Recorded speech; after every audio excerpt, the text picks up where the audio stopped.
বন্ধু তোরা না কইছিলাম আজকে আমার গার্লফ্রেন্ড দেখামু, ল আজকে তোরে দেখামু আমার গার্লফ্রেন্ডে। সত্যি দেখাবি? দেখামু। ল তাইলে।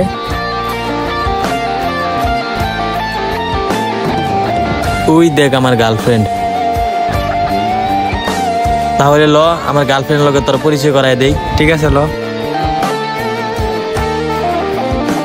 সাদিয়া এদিকে আসো।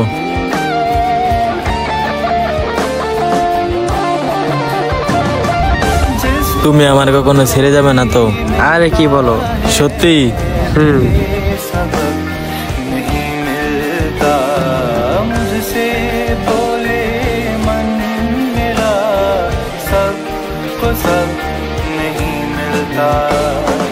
जिसको जो भी मिलता है बेसबब नहीं मिलता, मुझसे बोले मन मेरा सबको सब नहीं मिलता।